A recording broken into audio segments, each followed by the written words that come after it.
sebagai pegangan kita, sehingga dalam ibadah kita itu bisa bermanfaat untuk kita, bisa Bapak Ibu, alhamdulillah hari ini Sabtu ketiga, ya, sudah memasuki edisi yang ke-24 pengajian Kopi Ngaji. Jadi kalau Sabtu ketiga temanya adalah tentang ibadah, ya. Jadi alhamdulillah sudah tengah-tengah kita Ustaz Dr. Syakir Jamaluddin MA yang akan mengupas. Mungkin ini akan berseris, ya, tidak selesai pagi ini karena ini berkaitan dengan sholat dari takbiratul ihram sampai dengan salam. Nah ini series, nanti insya Allah kalau hari ini belum selesai nanti dilanjutkan lagi pada pertemuan pembahasan ibadah selanjutnya. Jadi mari kita awali dulu pengajian kita pagi hari ini dengan sama-sama membaca basmalah.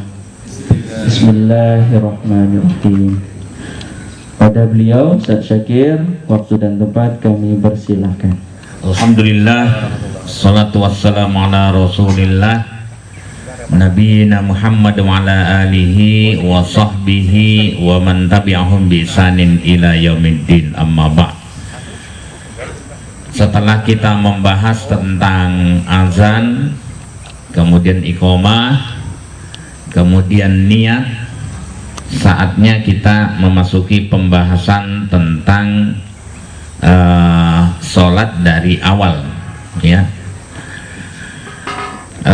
Pertama, dalam dua buku saya, Sholat Sesuai Tuntunan Nabi Sallallahu Alaihi Wasallam, dan dalam buku Kuliah Fikih Ibadah, ini sudah saya jelaskan.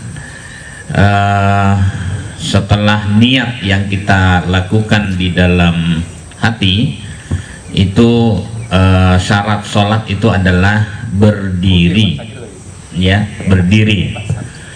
Waqumu lillahi qanitin, dan berdirilah karena Allah dalam sholatmu, qanitin dengan khusyuk. Al-Baqarah 238. Kalau dalam hadis Nabi Sallallahu Alaihi Wasallam, Nabi bersabda, "Sholli qa'iman", sholatlah dalam keadaan berdiri. Fa illam tastati' fa qa'idan, jika kamu tidak sanggup berdiri maka duduk. Fa illam tastati' fa 'ala jambin, jika kamu tidak sanggup untuk duduk maka dengan berbaring, ya. Jadi ini tahapannya berbaring, ya, bukan tidur. Beda berbaring dengan tidur, ya. Nah itu dalilnya. Jadi dari sini bisa kita pahami pada dasarnya sholat itu diperintahkan dengan berdiri, tapi bertahap. Jika tidak sanggup berdiri maka ya, atau sulit, ya, atau sakit, ya, tidak memungkinkan, atau misalnya dalam situasi perang. Nah kalau berdiri menjadi sasaran tembak, ya, atau dalam kondisi musafir di atas kendaraan, ya. Nah itu tidak tidak memungkinkan, maka dibolehkan dengan duduk bahkan berbaring, ya. Kalau dalam kondisi sholat sunat itu malah Nabi SAW pernah di akhir-akhir rakaat, ya, beliau sholatnya dengan duduk, ya.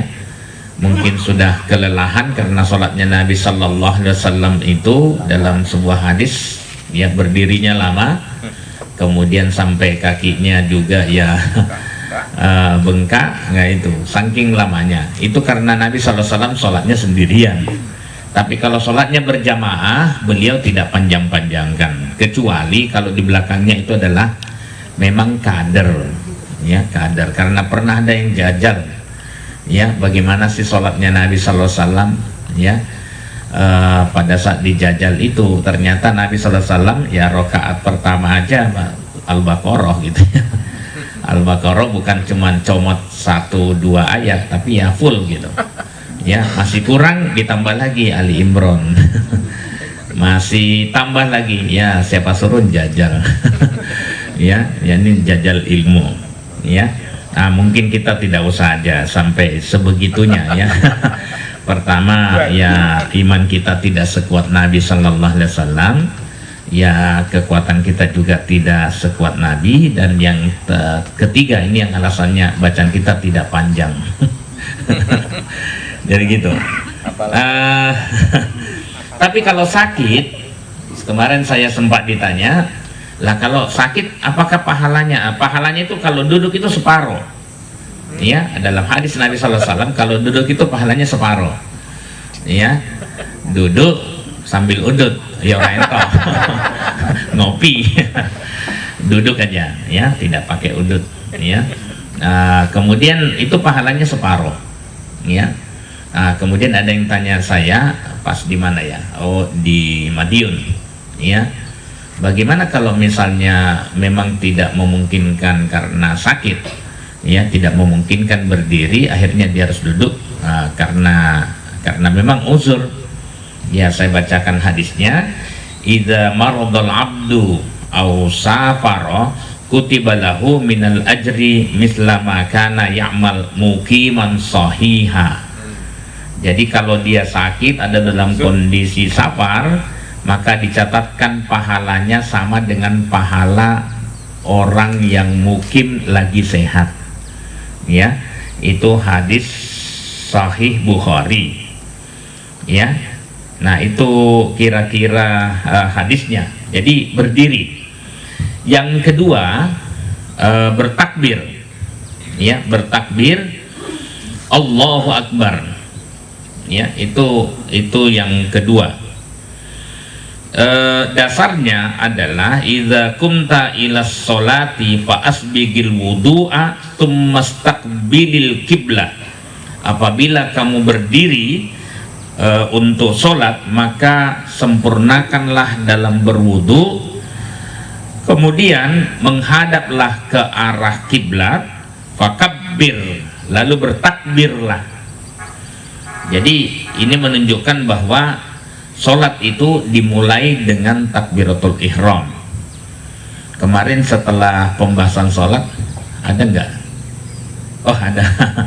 Yang tanya bilang ada satu paham dari ormas tertentu, kalau misalnya dia masbuk, kemudian setelah itu ya imamnya dalam kondisi ruku, langsung saja tidak pakai takbir, tidak pakai takbir, langsung saja dalam posisi itu. Ya memang ada dasarnya sih, cuman kalau kita lihat di banyak hadis itu fakabir, nah itu bertakbirlah, maka harus dimulai dengan takbir.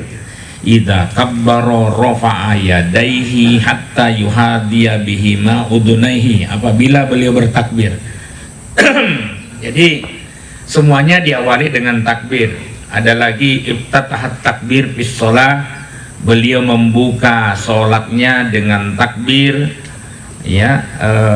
Dan banyak dalil yang seperti itu, ya. Summa rafa'a yadaihi bit takbir, beliau mengangkat kedua tangannya dengan takbir, sehingga ulama memasukkan bagian takbir itu sebagai pembuka, dijadikan sebagai definisi sholat, ya, yakni ya diniatkan karena Allah, dimulai dengan takbir, kemudian ditutup dengan salam, ya.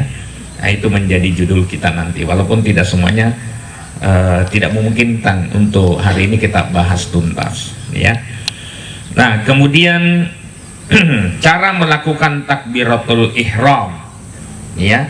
Pertama adalah mengangkat kedua tangan sejajar dengan telinga dan bahu sekaligus, ya, sambil bertakbir Allahu Akbar. Jadi gini, Allahu Akbar, ya. Jadi langsung bisa dipraktekkan. Cara mengangkatnya begini. Idza kabbara, apabila beliau bertakbir, rafa'a yadaihi, beliau angkat kedua tangannya, hatta, hingga yuhadhiya bihima udunaihi, hingga sejajarlah kedua tangannya kepada kedua telinganya. Nah, jadi gini ya, bisa dirasakan sensasinya ya. Jadi dia diangkat ya. Dalam hadis yang lain, hiala udunaihi, ya, sejajar dengan kedua telinganya. Di hadis Muslim, An-Nasai, Abu Dawud itu disebutkan begini, hatta yablugha bihima furu'a udunaihi, hingga sampailah kedua tangannya di cabang kedua telinganya. Hadis Sahih Muslim, An-Nasai, Abu Dawud. Jadi ya sampai ke kedua telinganya. Ini cabang ya. Daun telinga bagian bawah ya. Allahu Akbar. Ya. Kemudian bagaimana bentuk kedua jari-jarinya, nanti ada yang hadis yang mengatakan bahwa renggang tapi tidak terlalu renggang, dikumpulkan tapi tidak juga terlalu rapat ya. Jadi direnggangkan dan juga tidak tidak terlalu merapat ya. Ya, kalau misalnya kita lihat ya begini saja, jadi tidak usah terlalu saklek dalam masalah seperti ini. Kan ada yang rapat sekali ya, nah, ada juga yang renggang. Nah, itu tidak dibolehkan, renggangnya terlalu. Jadi ya diangkat saja, tidak usah tegang, dan Allahu Akbar ya, sampai kepada kedua daun telinga bagian bawah, jempolnya itu ya. Nanti kita lihat hadisnya ya. Kalau dalil lengkapnya ya ada dalam, khususnya dalam buku sholat, tapi maaf buku sholatnya habis cetakannya, mungkin tinggal 1-2 mungkin. Minta maaf. Kemudian ada yang mengangkat kedua tangan hanya sampai di dadanya. Jadi gini, Allahu Akbar, sampai di sini saja ya. Saya selalu berhusnudon apabila ada yang mengangkat kedua atau dalam gerakan sholat, ini mesti ada dasarnya. Makanya saya kadang-kadang penasaran, kalau saya tidak ketemu saya tanya ya. Saya kalau tidak ketemu hadisnya dalam laptop ini ya, karena laptop saya tanami 1190 kitab hadis dengan berbagai cetakan, ada juga manuskripnya ya. Nah, jadi itu sebenarnya yang mengangkat tangan sampai dada saja itu hadisnya bermasalah ya. Di sini saya sebutkan ya, setelah menyebutkan hadis yang tadi ya, idza kabbara rafa'a yadaihi, ada juga yang hiyala udunaihi ya. Di sini sebutkan tidak hanya sampai di dada ya. Adapun mengangkat tangan sampai dada, yarfa'una aydiyahum ila sudurihim fiftitahis shalah, dalam catatan kaki itu, mereka mengangkat kedua tangan mereka hingga dada mereka dalam pembukaan sholat. Takbiratul ihram ya. Selain bukan perilaku Nabi Sallallahu Alaihi Wasallam, hadisnya pun dhaif dan gorib. Gorib itu dhaif, lemah. Gorib itu hanya menyendiri, tidak ada riwayat hadis lain selain hanya satu ini, sudah lemah menyendiri pula ya. Jadi itu riwayatnya Abu Dawud, karena melalui Asim bin Kulaib bin Syihab an abihi, dari bapaknya. Kalau ulama hadis ketemu sama Asim dari bapaknya dan dia menyendiri, ingat ya, dan dia menyendiri apalagi menyalahi hadis yang lain, maka hadisnya ditolak. Tapi kalau misalnya Asim bin Kulaib ini orang baik sebenarnya, tapi sepak terjangnya di dunia hadis tidak begitu dikenal. Nah, kalau dia bercocokan dengan riwayatnya yang lain, aman, ya, aman dia, ya. Tapi kalau sendiri tidak ada yang lain, berselisih pula, nah itu tidak aman, ya. Nah, kalau kita lihat hadis-hadis yang lain, ya, beliau Nabi Shallallahu Alaihi Wasallam mengangkat kedua tangannya hingga sejajar dengan kedua telinganya, sedangkan bagian dalam telapak tangan dihadapkan ke arah kiblat. Jadi dihadapkan ke arah kiblat. Nah, kenapa kemudian dia sampai dada? Karena yang sampai dada ini menurutnya bisa dihadapkan ke arah kiblat. Ya, padahal ini Nabi SAW tidak menuntunkan hanya sampai di dada, ya. Nah, tapi dia memungkinkan kalau dia agak mundur begini, agak sulit menghadap kiblat. Masa dia begini? Ya, wah, itu. Ya, meskipun saya katakan di catatan kaki, meskipun tidak harus dipaksakan benar-benar menghadap ke arah kiblat. Kenapa? Karena hadis yang memerintahkan untuk menghadap kiblat persis, wal yastaqbil bibatinihima, dan hendaklah dia hadapkan pada bagian dalam kedua tangannya al-kiblah, kepada kiblat. Itu adalah hadis dhaif jiddan, sangat lemah, ya, karena melalui Umair bin Imran, ya. Maaf kalau ada kesamaan nama. Ya, itu hanya sebuah kebetulan. Ini hadisnya dhaif riwayat Al-Baihaqi dan At-Tabrani. Nah, ini kalau kajiannya hadis seperti itu, supaya kita bisa tahu persis ini sebenarnya yang saya lakukan atau yang saya lihat dari perilaku teman-teman jamaah kita, ya, itu berbeda. Nah, kita tahu landasannya, ya. Kalau perlu kita tanyakan apa hadisnya, apa dalilmu, tapi bisik-bisik saja. Ya, itu. Nah, saya lanjut. Hatta kanata, ada juga, ya, hatta kanata bihiyali mangkibai, hingga kedua tangannya sejajar dengan kedua bahunya. Nah, kalau tadi kan telinga-telinga saja yang kita sebutkan, ada juga hadis yang mengatakan sejajar dengan kedua bahu, ya.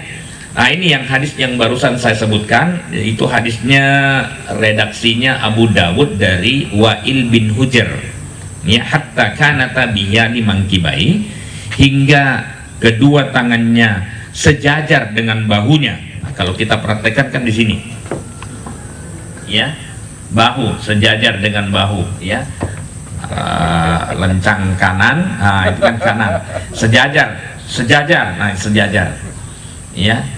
Jangan dilihat dari samping, karena kalau saya tidak sejajar, agak cembung dikit, sorry. Jadi yang dari sini ketawa, kalau sana biasa-biasa aja itu. Jadi gitu ya, jadi sejajar. Nah, sejajar itu ya di sini. Nah, makanya dia ngangkatnya begini, Allahu Akbar. Ada dua hadis, cukup banyak hadis yang mengatakan sejajar. Tapi dalam hadis ini ada lanjutannya, wahadai bi ibahamaihi udunaihi, dan kedua ibu jarinya, ibahamnya sejajar dengan kedua telinganya. Berarti kalau dilihat, ditarik titik koordinatnya, ini Pak Hartoyo nih. Ya, ditarik antara sejajar dengan bahu dengan sejajar dengan telinga. Ya, disinilah. Ya, jadi ya di sini nih. Antara sejajar dengan bahu ini, diambil di sini telinga. Ya, Allahu Akbar. Oke. Jadi tidak di sini, karena kalau di sini tidak mengcover telinga.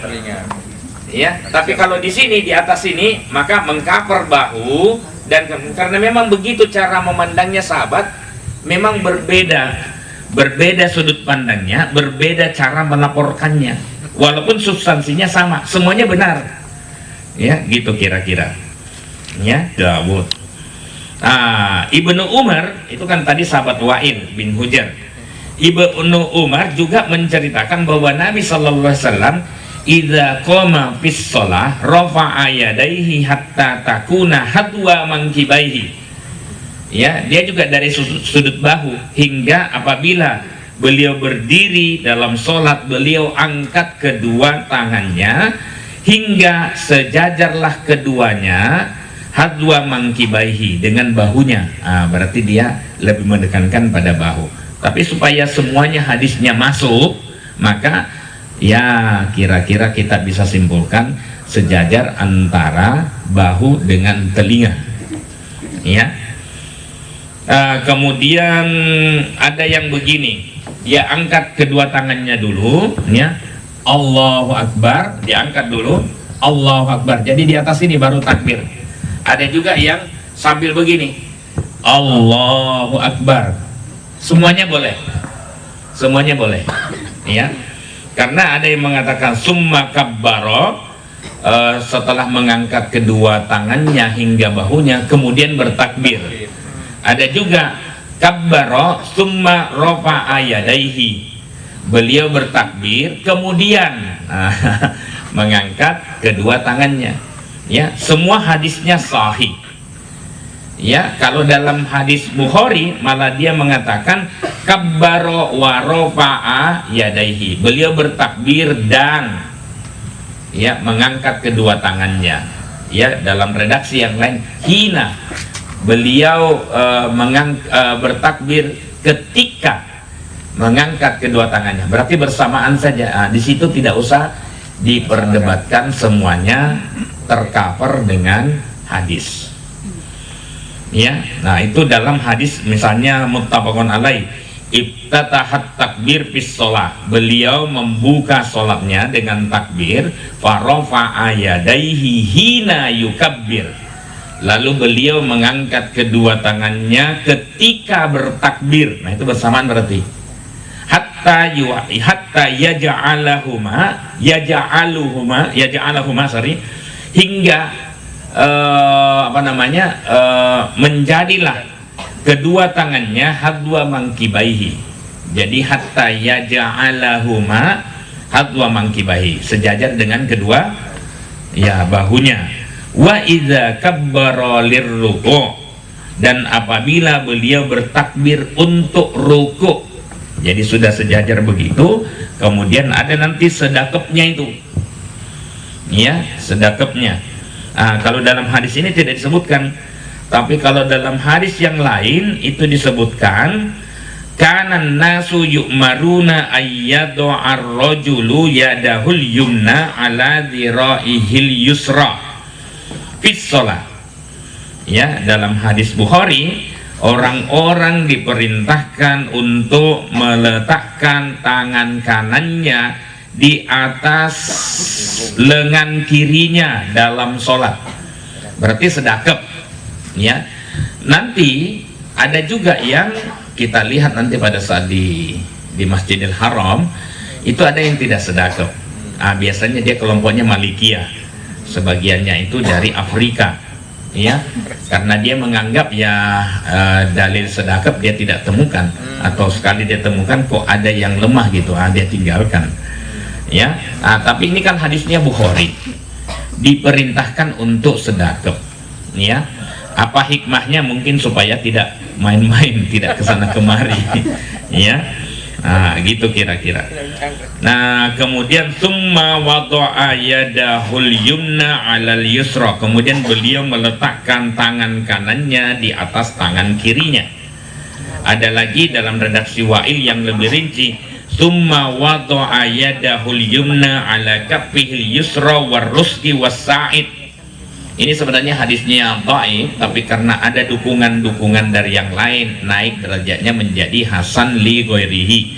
Hasan li ghairihi termasuk hadis makbul. Kemudian beliau meletakkan tangannya yang kanan di atas punggung telapak tangannya yang kiri, warrus pergelangan, wasaid dan lengan bawah. Jadi kalau misalnya dipraktekkan ya beginilah kira-kira. Ya, setelah takbiratul ihram terus di sini. Nah, ini yang paling menjangkau hadis ini. Ya. Jadi ditarik, ya. Nah, ini masuk di atas telapak tangan, pergelangan dan lengan bagian bawah. Nah, ini. Ya. Nah, ini tempat yang benar berdasarkan kumpulan hadis yang kita baca, ya. Nah, ada juga hina kabbara rafa'a yadaihi, beliau ketika beliau bertakbir, beliau angkat kedua tangannya hatta hadzata udunaihi, hingga sejajar dengan kedua telinganya.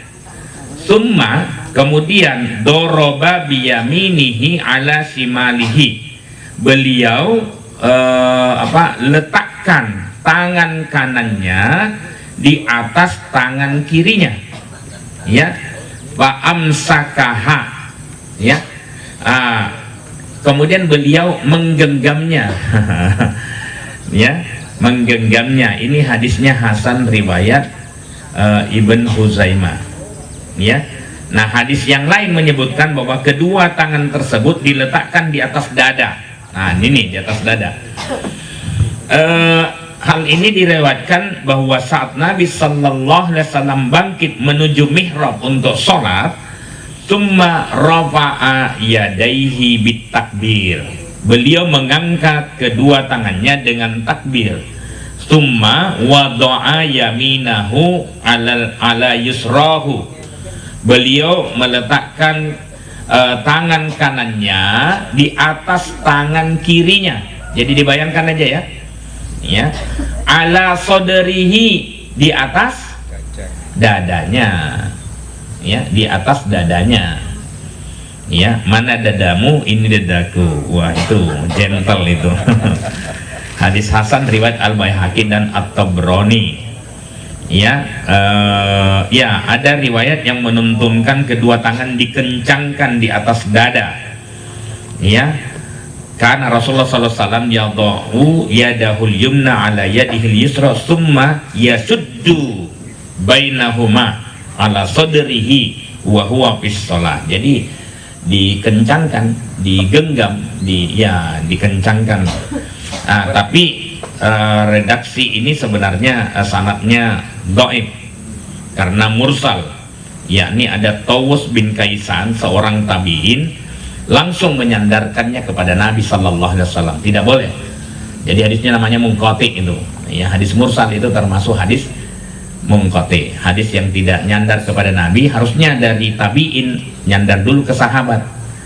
Karena tabiin tidak ketemu sama Nabi Sallallahu Alaihi Wasallam. Tapi redaksi yang lain banyak, ya, yang menyebutkan intinya bisa saling menguatkan satu sama lainnya. Nah, baru setelah itu baca iftitah.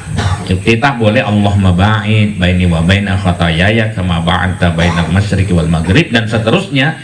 Itu hadis sahih riwayat jamaah, Bukhari, Muslim, Abu Dawud, Nasai, Tirmidzi, Ibn Majah dan lain-lain, ya. Nah, yang kedua boleh juga membaca yang pendek, ya, Allahu Akbar kabira walhamdulillahi katsira wa subhanallahi bukratan wa asila, titik. Tidak pakai titik. Maksudnya cukup sampai di situ, ya. Karena umumnya kita dulu diajari Allahu Akbar kabira nyambung ke inni wajjahtu, dan hanya sampai wa ana minal muslimin atau wa ana awwal muslimin dulu, ya, pelajaran agama kita waktu SD. Saya tidak menemukan ada dalil yang menyambungkan Allah Akbar kabira langsung nyambung ke inni wajjahtu. Itu doanya sendiri-sendiri. Jadi pilih saja, kalau mau pilih Allah Akbar silahkan sampai wa asila.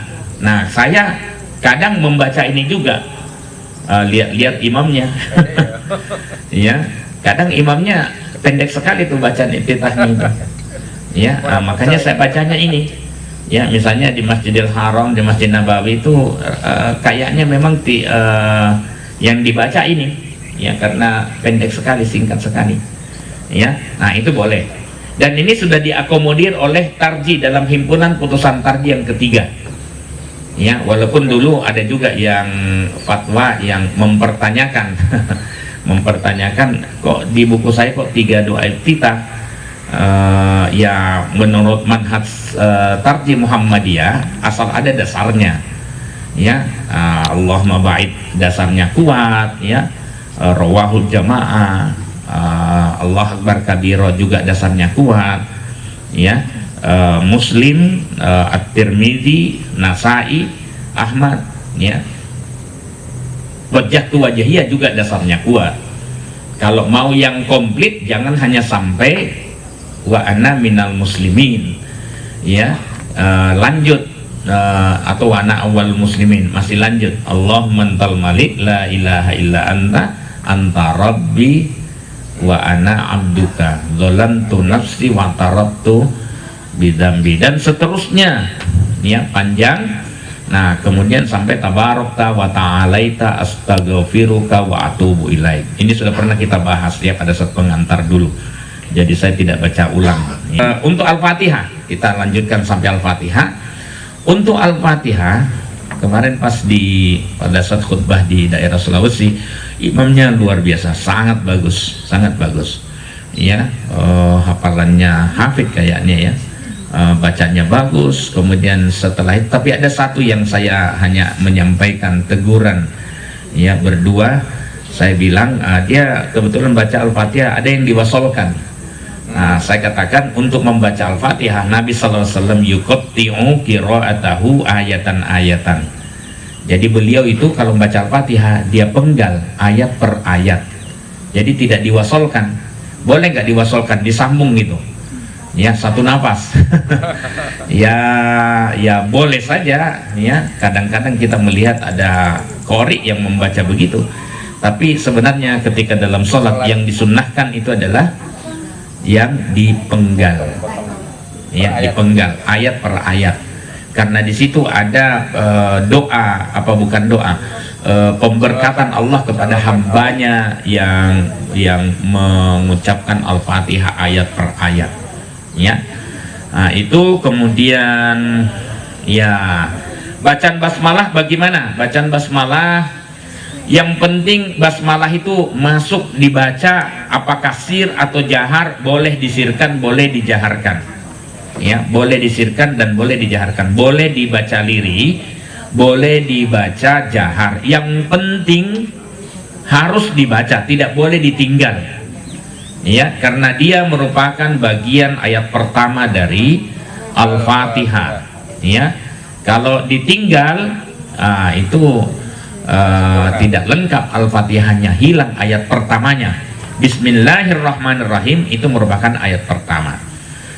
Cuman mana yang lebih kuat, ya?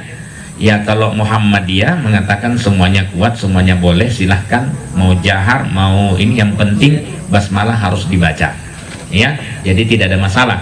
Kalau saya sendiri lebih cenderung memilih untuk mensirkan, melirihkan bacaan basmalah. Kenapa? Karena dalam hadis-hadis yang lebih sorry itu lebih jelas, ya. Di situ kata Anas bin Malik dan Abdullah bin Mughaffal, "Shallaitu ma'a Rasulillah sallallahu alaihi wasallam."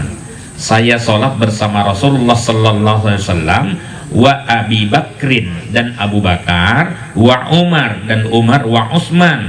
Falam asma' ahadam minhum yaqra'u Bismillahirrahmanirrahim. Saya tidak mendengar mereka semua itu membaca Bismillahirrahmanirrahim, gitu.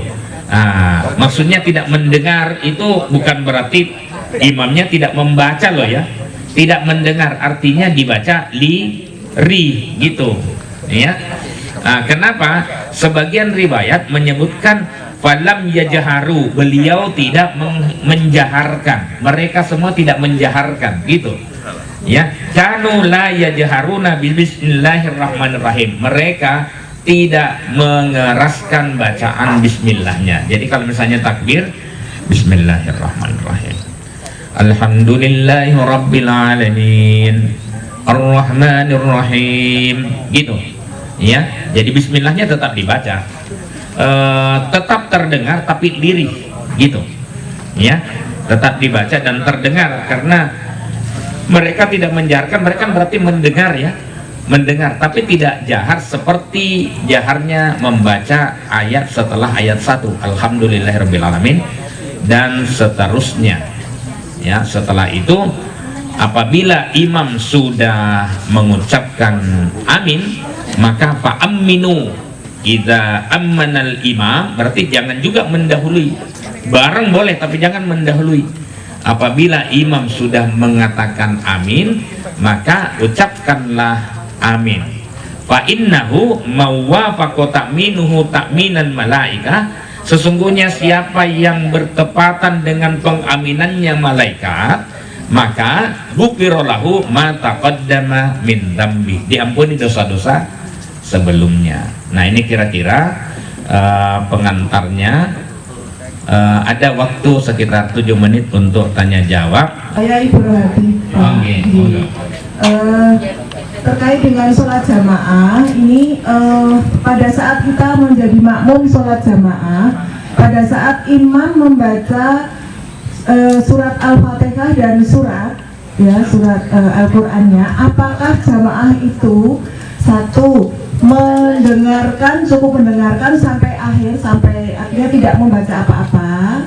Yang kedua, apakah membaca setelah imam selesai membaca, ataukah membaca beriringan dengan imam saat membaca? Ya, itu yang menjadi pertanyaan selama ini, Ustaz. Kemudian yang kedua, terkait dengan sholat sunnah itu, apakah juga bacaannya sama seperti sholat wajib, artinya membaca iftitah? Karena pernah saya mendengar sholat sunnah boleh tidak membaca iftitah. Ya, begitu saja Ustadz, mohon pencerahannya. Assalamualaikum warahmatullahi wabarakatuh. Nama Harjono. Cukup. Yang saya tanyakan, mengapa takbir untuk sholat katakan takbiratul ihram, kemudian kalau kita sholat kalau mau ruku itu apakah kita harus takbir atau langsung tangan kita ke bawah? Itu saja cukup. Assalamualaikum warahmatullahi wabarakatuh. Waalaikumsalam. Mulai dari belakang aja dulu ya, dari Pak Harjono. Takbiratul ihram, kenapa disebut dengan takbiratul ihram? Ya, kenapa tidak takbiratul haji? Ya, ada ihram. Ihram itu diharamkan untuk melakukan gerakan di luar sholat. Ya, itu bisa membatalkan atau bahkan bisa dianggap bid'ah karena mengada-ngadakan sesuatu yang tidak dituntunkan oleh Nabi Sallallahu Alaihi Wasallam. Jadi gitu ya. Jadi ihram setelah takbir tidak boleh ada gerakan lain kecuali yang dituntunkan oleh Rasulullah Sallallahu Alaihi Wasallam. Itu prinsipnya. Kalau gatal, garuk, boleh nggak? Boleh. Ya, sebab kalau misalnya tidak digaruk, wah pasti tidak khusyuk sampai selesai itu. Ya. Wah, ada lagi mengatakan cuman maksimal 3 kali gerakan. Wah ya, mana dalilnya? Yang penting begitu. Mana dalilnya mengatakan maksimal 3 kali gerakan? Misalnya sedang menggaruk ya, 1, ya 2. Wah, ini yang ketiga nih gimana nih ya? Ya, tambah lagi 1, tapi masih gatal. Apakah dia hanya sampai di sini terus sampai selesai? Ya, udah enggak apa-apa digaruk, tapi meminimalisir gerakan. Itu intinya, karena itu kan sesuatu yang sudah sangat mengganggu. Sama dengan misalnya kalau kita sedang sholat, ada ular, ada kalajengking yang membahayakan, ya itu boleh kita bunuh. Sebenarnya kan tidak, aslinya kan bukan gerakan sholat, tapi karena sudah darurat. Jadi darurat atau karena ada kebutuhan, ya kebutuhan itu bisa menempati juga dalam hukum darurat, ya itu kira-kira. Kemudian yang berikutnya dari Bu Rohati ya. Masih 1 Pak. Tadi yang dari iktidal. Ya, iktidal, apakah kemudian Sami Allah liman hamidah, tangan dilepas ataukah sedekap? Itu yang ditanya. Yang ruko Iya. itu harus gini atau langsung gini tangannya? Oh gitu. Baik. Ini ya. Ada yang begini. Allahu Akbar. Ya, ada yang begitu ya. Ada juga yang Allahu Akbar. Oke. Saya bacakan saja dalilnya supaya kita tahu dasarnya ya. Pada halaman sebenarnya di awal kalau saya lanjutkan pembacaan hadisnya itu akan kelihatan. Saya lanjutkan. Wa idza kabbara lirruku'. Ini hadisnya Bukhari Muslim ya, muttafaqun alaih. Apabila beliau bertakbir untuk ruku', fa'ala mithlahu. Beliau melakukan seperti ketika takbiratul ihram. Jadi kalau takbiratul ihram dia angkat kedua tangannya, maka ketika ruku' pun angkat juga kedua tangannya. Allahu Akbar, baru ruku'. Ya, jadi tidak begini. Allahu Akbar, Sami Allah. Biasanya begitu. Satu gerakan. Ya, guru saya juga melakukan hal yang sama. Ya, saya tanya, kenapa begitu Ustaz? Ya, tidak tahu. Ya, karena iya rata-rata juga di sana di Saudi juga tidak terlalu, belum tentu mereka kemudian tinggal di sana memperhatikan hal yang detail seperti ini. Tapi karena ini sudah ada dasarnya Bukhari Muslim, maka ya hadisnya sahih, sangat sahih, maka ya kita lakukan hal yang sama seperti mengangkat tangan saat takbiratul ihram. Wa idza qala sami Allah liman hamidah, apabila beliau mengucapkan sami Allah liman hamidah, fa'ala mislahu, beliau juga mengangkat kedua tangannya.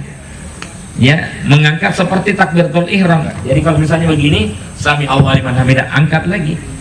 Ya, seperti takbiratul ihram. Jadi tidak begini. Sami Allahu liman hamidah, Rabbana lakal hamd. Kan ada yang melakukan seperti itu ya. Silahkan, tidak apa-apa. Tapi tolong tunjukkan mana dalilnya. Itu aja. Mana dalilnya mengangkat kedua tangan seperti itu?